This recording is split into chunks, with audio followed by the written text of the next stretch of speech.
Assalamualaikum warahmatullahi wabarakatuh. Perkenalkan kami dari kelompok 8 yang terdiri dari Andri Syahrul Prayoga dan Ana Hirotalizah. Di sini kami akan menjelaskan mengenai Tawabiul Ahkam. Jadi, Tawabiul Ahkam adalah karakteristik ataupun watak yang dimiliki khusus oleh hukum Islam, yang dimana Tawabiul Ahkam tersebut dibagi menjadi 3. Yang pertama adalah takamul yang berarti bulat, utuh, dan sempurna. Kemudian wasotiyah yang berarti moderat, harmonis, dan keseimbangan. Kemudian yang ketiga adalah harokah yang bermakna dinamis dan menyesuaikan dengan perkembangan zaman. Yang pertama adalah takamul yang memiliki arti utuh, bulat, dan sempurna. MHSI Asy-Syafi'i melaporkan bahwasanya salah satu ciri hukum Islam ini adalah takamul yang bermakna lengkap, sempurna, dan juga bulat yang berkumpul dalam beragam pandangan hidup. Jadi maksudnya di sini adalah hukum Islam itu menggabungkan segala sudut pandang dari segi yang berbeda-beda dalam suatu kesatuan. Nah, hal ini dikarenakan hukum Islam ini tidak menganjurkan seseorang dalam suatu perdebatan dan pertentangan yang menyebabkan perpecahan antara usul dengan furu'. Akan tetapi, kedua hal tersebut itu saling menguatkan dan saling berkesinambungan satu sama lain.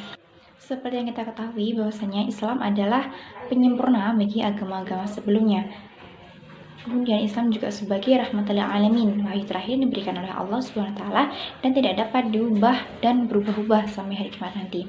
Allah berfirman dalam Quran surat Al-Maidah ayat 3 yang berbunyi, A'udzubillahi minasyaitonirrajim. Bismillahirrahmanirrahim.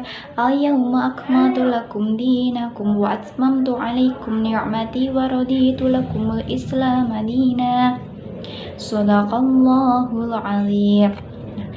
Maksud dari Quran Surah Al-Maidah ayat 3 tersebut adalah dari sempurna di sini. Maksud dari sempurna di sini ya, dalam hukum Islam, sempurna di sini maksudnya diperuntukkan untuk seluruh umat Islam, bukan hanya dari golongan-golongan tertentu. Islam adalah agama yang syumul, yang artinya adalah sempurna, yang memiliki makna lengkap dan dapat melingkupi berbagai panduan hidup yang diperlukan manusia. Nah, syumul Islam ini memiliki ciri ataupun tanda yang dapat ditandai. Yakni ada 3 hal. Yang pertama adalah az-zaman yang berarti sepanjang masa, kemudian al-minhaj yang artinya adalah mencakup semua aspek, dan yang terakhir adalah syumuliyah al-makan yang memiliki arti semua tempat.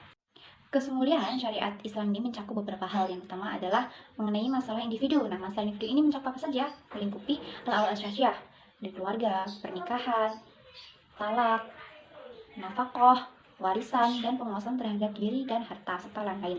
Yang kedua adalah masalah moneter ataupun perdagangan yang melingkupi persoalan dalam hal tukar-menukar barang ataupun harta dengan adanya imbalan atau bahkan tanpa imbalan. Kemudian ada muamalah, persewaan, peminjaman, hutang piutang, wasal, gadai, jaminan, dan lain sebagainya. Yang ketiga adalah masalah pidana atau masalah perdata. Hal ini mencakup apa saja? Mencakup segala masalah kriminalitas dan kadar hukumnya, seperti hudud, kemudian kisos, dan orang yang lalai cukup dengan pengasingan. Kemudian keempat adalah masalah yang sering kita kenal dengan undang-undang manajerial atau administrasi dan ekonomi. Itu mencakup apa saja? Mencakup tentang kewajiban pemerintahan, seperti kekuasaan terhadap rakyat, kemudian kewajiban rakyat terhadap pemerintah itu seperti apa. Maka dapat diambil kesimpulan bahwasanya takamul merupakan suatu hukum Islam yang bulat, utuh, dan sempurna. Dengan artian hukum Islam ini senantiasa menyesuaikan dengan segala suasana yang melingkupi manusia, baik disesuaikan dengan tempat serta waktu, baik itu pun secara individu ataupun dengan berkelompok. Selanjutnya adalah wasatiyah yang memiliki arti moderat, seimbang, dan harmonis, atau dengan kata lain adalah al-tawazun yang berarti juga keseimbangan. Maksudnya adalah Islam ini mengajarkan umat manusia ataupun orang muslim agar seimbang dalam urusan dunia dan juga urusan akhirat. Nah, hukum Islam yang seimbang ini menggambarkan manusia yang menjalani kehidupan di dunia ini untuk mencari materi dan urusan duniawi, namun juga tidak lupa dengan urusan akhiratnya, yakni beribadah dan melaksanakan syariat Islam lainnya. Nah, kemudian pemikiran Islam yang moderat ataupun seimbang dan proporsional ini merupakan umat yang berada dalam pertengahan, yang artinya itu adalah sepadan dalam melaksanakan suatu hal tanpa adanya condong ke kanan dan juga ataupun adanya condong ke kiri. Maksudnya tidak memikirkan hanya dunia saja dan juga tidak ke akhirat saja. Yusuf Al-Qaradawi memberikan pendapat bahwasanya menurut beliau al-wasatiyah maksudnya adalah antara kedua hal tersebut tidak begitu saja dapat berpengaruh dengan sendirinya dan abai terhadap hal yang lain. Jadi hikmah Allah ini memutuskan adanya al-tawazun atau adanya keseimbangan ini sebagai hukum Islam adalah bukti bahwasanya segala segi kehidupan umat manusia yang ada di dunia membutuhkan adanya keseimbangan. Manusia yang dijadikan khalifah di muka bumi ini tentunya memiliki tugas yakni adalah menjalankan perintah Allah Subhanahu wa taala serta norma-norma agama. Manusia akan mendapatkan sesuatu yang ada di akhirat itu sesuai dengan apa yang ia kerjakan selama di dunia. Jika ketika selama hidup di dunia melakukan hal-hal yang tidak menentang ajaran Allah, aturan Allah, yang maksudnya senantiasa melakukan kebaikan baik antara manusia dengan Tuhan ataupun makhluk dengan makhluk. Dengan melakukan perilaku tersebut, maka manusia akan mendapatkan kehidupan yang harmonis, baik itu harmonis di dunia dan juga di akhirat. Hal seperti inilah yang disebut dengan teori wasatiyah yang menyeimbangkan antara kenyataan dan fakta. Hal tersebut telah dijelaskan dalam Al-Quran surah An-Nisa ayat 129 yang berbunyi A'udzubillahi minasyaitonirrajim Bismillahirrahmanirrahim Fala tamilu kullal maili fatadharuha kal mu'allaqah Shadaqallahul azim. Jadi mayoritas hukum Islam itu selalu menggunakan jalan tengah ataupun jalan moderat. Jadi jalan yang dianggap itu seimbang dan tidak memberatkan salah satu. Adapun indikasi dari wasatiyah dan dalam hukum Islam yakni ada sebagai berikut.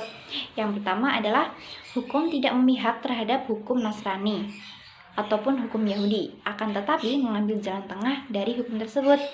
Jadi seperti contoh dalam suatu hukum Yahudi, mereka itu tidak mau bergaul dengan istrinya karena ketika istri tersebut sedang haid atau sedang berhalangan, baik berhubungan suami istri, makan, minum, tidur, bahkan hingga mengusirnya. Kemudian berbeda dengan hukum Nasrani, bahwasanya di kaum Nasrani tersebut itu membolehkan hubungan dengan istrinya ketika dalam keadaan haid. Nah, adanya dua hukum tersebut, maka Islam ini hadir untuk mengambil jalan tengah dalam persoalan tersebut, yakni adalah diperbolehkannya bergaul dengan istri namun ketika sudah dalam keadaan suci. Nah, hal ini telah dijelaskan dalam Al-Quran surat Al-Baqarah ayat 143. Yang kedua adalah hukum Islam yang menempatkan hak dan kewajiban itu sesuai pada tempat dan kondisinya.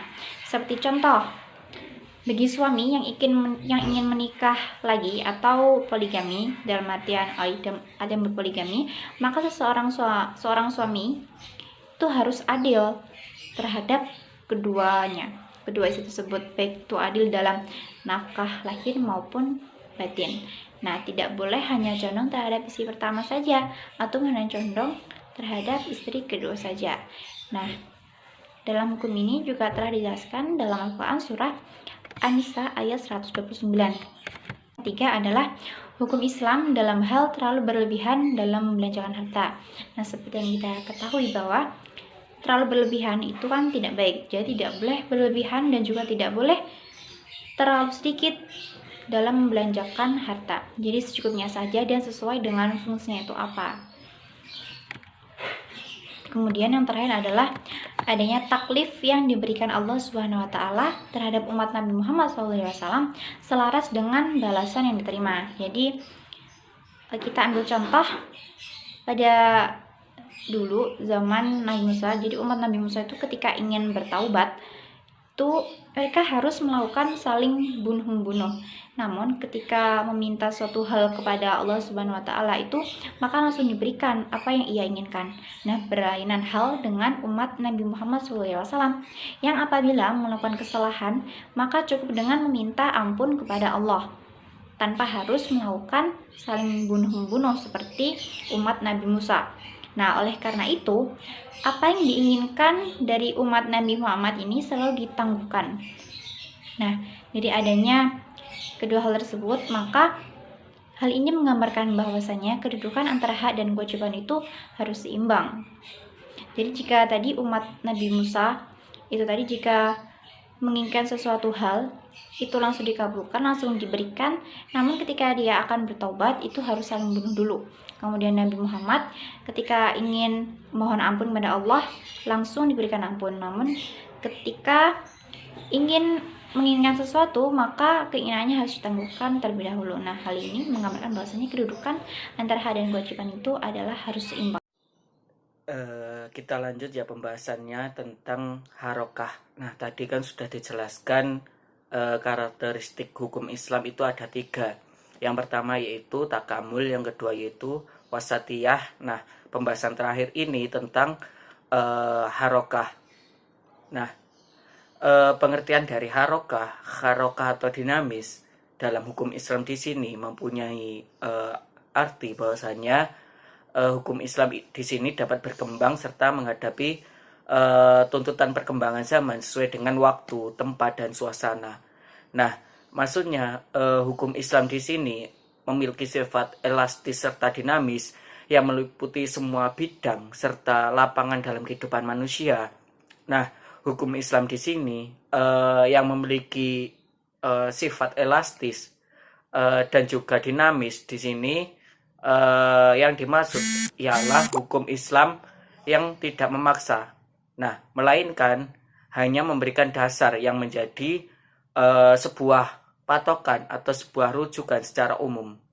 Nah, di sini serta juga memberikan apa? Memberikan sebuah kaidah-kaidah sehingga dapat berkembang melalui sebuah ijtihad dari para ulama. Nah, yang mengisyaratkan bahwa hukum Islam ini memang mempunyai sifat elastis serta dinamis, serta atau dapat diterima dalam segala kondisi dan situasi apapun. Di dalam hukum Islam, harokah yang memiliki kemampuan elastis serta dinamis mempunyai 2 segi yang dapat dijelaskan secara faktual, secara nyata, yang melekat pada bukti bahwa harokah ini memiliki sifat elastis serta dinamis. Nah, apa saja bukti bahwa hukum Islam itu bersifat elastis serta dinamis? Antara lain, yang pertama yaitu dalam memberi beban taklif kepada mukallaf atau subjek hukum, di sini akan melibatkan masalah hukum.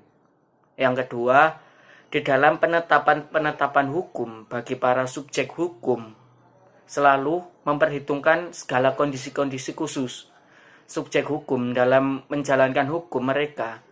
Setiap diberlakukannya suatu hukum bagi mukallaf atau subjek hukum, diberlakukannya pula hukum-hukum pengecualian atau keringanan, azimah, dan rukhsah. Nah, di dalam menentukan perhitungan terhadap kondisi-kondisi khusus subjek hukum dalam menjalankan hukum mencakup 3 kategori.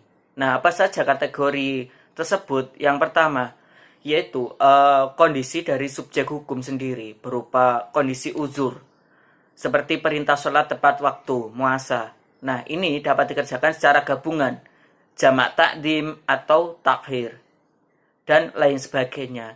Nah, yang kedua disebabkan oleh orang yang atau orang lain seperti berlakunya hukum qisos bagi pembunuh. Dapat diganti dengan hukum diyat bila keluarga ataupun bila keluarga korban itu memaafkan tindakan pidana tersebut.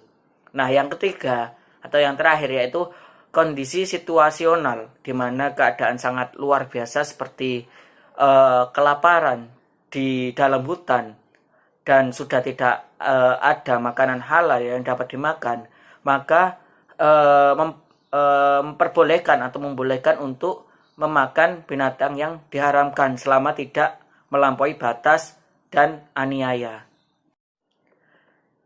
Nah, untuk menyikapi dari perkembangan zaman, hukum Islam memiliki keelastisan serta dinamis dalam kondisi dan situasi apapun.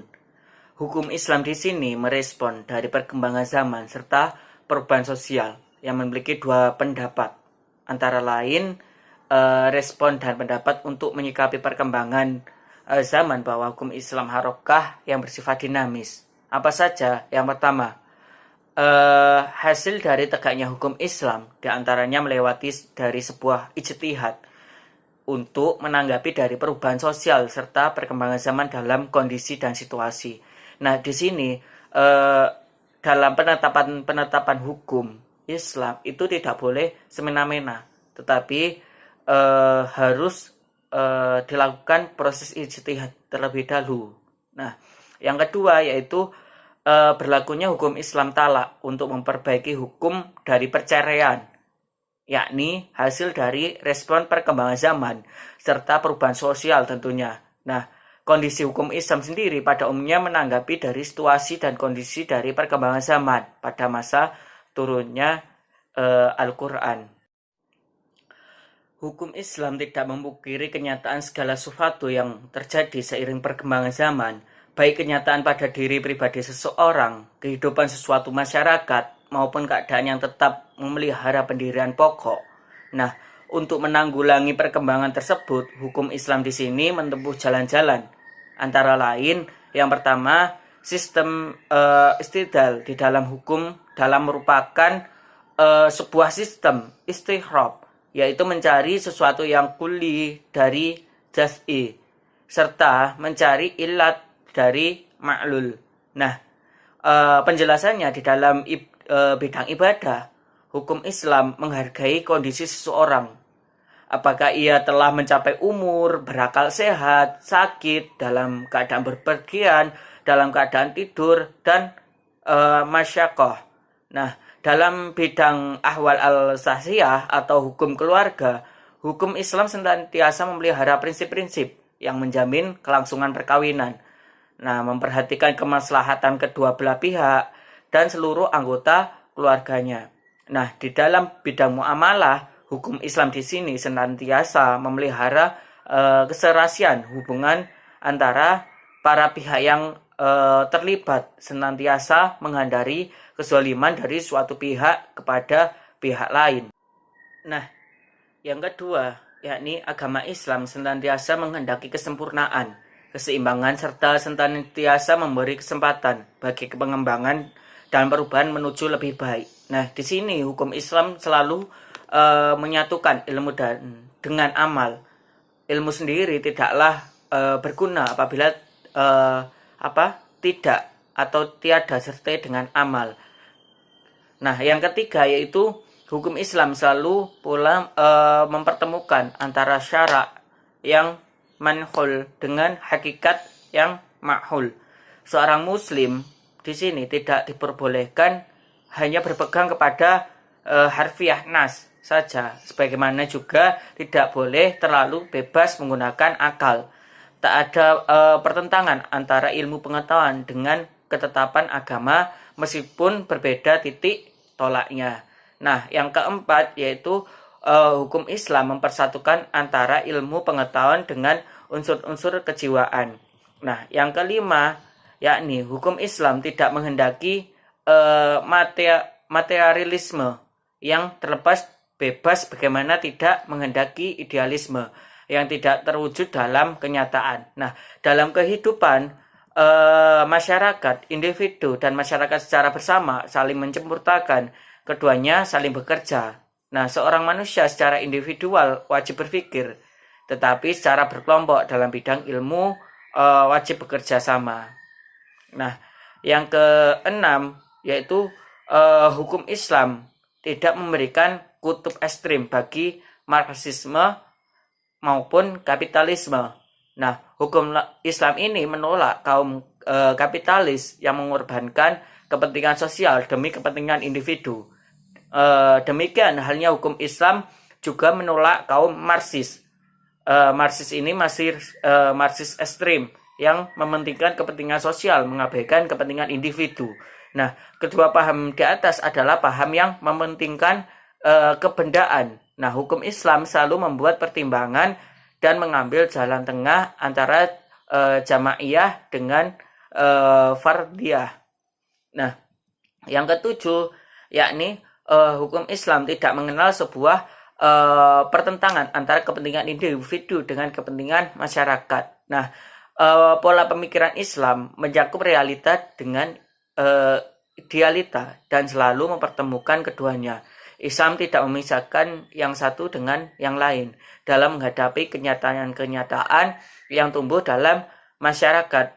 Kaum ideal ialah penggaris, pembuka jalan untuk memperbarui hal-hal yang telah usang. Nah, hukum Islam dapat menerima segala pandangan kemanusiaan yang harus terus tumbuh karena ia juga tidak membatasi gerak-gerik manusia selama masih berada di dalam garis keislaman. Nah, selanjutnya, hukum Islam layaknya sebuah pohon memiliki akar yang sangat kuat sehingga ranting dan batangnya terus berkembang. Nah, sifat tersebut membuat Islam memiliki karakter yang konstan dan stabil. Cabang-cabang tetap bergerak, berkembang sesuai perkembangan masa dan keadaan. Itulah yang menjadikan hukum Islam memiliki daya elastis dan fleksibel. Nah, selanjutnya hukum Islam tidak menceraikan antara agama dan kehidupan. Nah, hal ini karena apabila kehidupan dipisahkan dari sebuah esensi agama, maka kehidupan ini menjadi tidak berjiwa. Nah, apabila hal ini terjadi, niscaya masyarakat itu surut mundur ke belakang. Gitu. Selanjutnya, hukum Islam tidak meletakkan individu di bawah tekanan masyarakat. Nah, sebagai budak masyarakat, melainkan dalam Islam terdapat unsur-unsur pembalasan sebagai bentuk tanggung jawab moral. Nah, selanjutnya hukum Islam merupakan titik temu antara materialisme dengan idealisme, sebagaimana sabda Nabi Muhammad SAW, beramallah untuk duniamu seolah-olah kamu hidup selama-lamanya, dan beramallah untuk akhiratmu seolah-olah kamu mati besok pagi. Nah, selanjutnya keistimewaan pola pemikiran Islam tampak dalam tawazun, perimbangan antara akal dan ruh. Nah, keseimbangan antara ruh dengan materi serta seimbangnya harokah dalam perkembangan hukum Islam tidak berdiri di atas kuasa akal semata, tidak pula atas dasar kejiwaan semata. Keduanya saling berimbang dan tidak ada yang saling mengungguli. Selanjutnya, hukum Islam dengan pola pemikirannya dapat membentuk dirinya sesuai dengan kenyataan yang terdiri di dalam masyarakat. Karena pola pemikiran Islam berdiri di atas perimbangan dengan mahrum fitrah. Nah, yang terakhir yaitu terdapat hubungan erat antara ilmu, kebudayaan, dan falsafah dalam hukum Islam. Nah, pola pemikiran Islam tidak membatasi gerak manusia, tetapi mengarahkan dan menyalurkan manusia merdeka, tetapi kemerdekaannya mempunyai berbagai ketentuan.